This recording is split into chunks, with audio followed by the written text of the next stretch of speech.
So, I mean, when we lost revenue very quickly. It was like just a waterfall of cash leaving our bank accounts. We didn't, I mean, just events were over. And not only that, but we didn't enforce the contracts that we'd signed with all of our people, all of our Uh, clients. We basically allowed them to take their full money back if they wanted it because we were like, hey, like, I don't know. We just felt we did not know how long like the pandemic would last. And so we thought, well, if we act in very good faith now and we like maintain these relationships, like maybe this will go well for us down the road.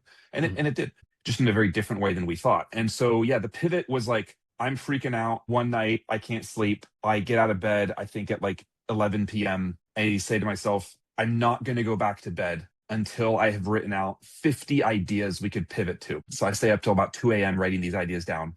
It was just a forcing function. Like I have to write down 50. Like literally, most of them were absolute garbage. But the next night, my executive team, kind of like our leadership team, came over, and our job over cocktails was to whittle the list down. We got from 50 to like 17, something like this. The next night, I met with my brother, who is my co founder. We need to pick an idea to run with. What do we have in terms of like warehouse capabilities? We had this like printer, we had a business relationship with like Uline, we had FedEx shipping rates, and we at first thought swag, like we could start a swag company and like we'll do your printing and ship it to you. And like, hey, for a virtual event, you might want like a branded water bottle or hoodie or something. But there's a ton of companies doing that. And this is all happening very quickly. My brother went to Seattle and was walking around downtown. Most businesses are closed, walks into a coffee shop. It's empty. How you guys doing? It's horrible. Like business sucks for any small enterprise, any small business that relies on foot traffic and tourism. Everyone is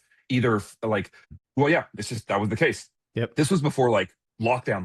So this was like early in, like events got shut down right away, right? Other businesses had like more time before everyone was forced to stay at home. So it was in that gap of time where we lost all our revenue, but you could still walk into a restaurant. But very soon Mm. after that, even restaurants were closed, right? And so he said, well, what if we didn't do swag and shipped it to people? What if we shipped small business goods? And it was like, local to global, because a lot of our companies were these like large organizations like Meta or Microsoft or big healthcare organizations. And small business, big business helping small business, this kind of like feel good story. So we launched it first at the Shopify site, and you were able to buy a Keep Seattle smiling box, a Keep San Francisco smiling box. So we like mobilized our team to like call small businesses, hit up people on Instagram, see if they had any supply. Then Mhm. we would buy their product at 50% off. So standard, not 50% off, sorry, wholesale rates. Yeah. It was pretty standard. We wouldn't even negotiate. We didn't have the time. And then we would sell you a Keep Seattle smiling box, and you could ship it to someone. And that was actually the very first thing that we did. We launched that entire business within about 8 days, and it got picked up.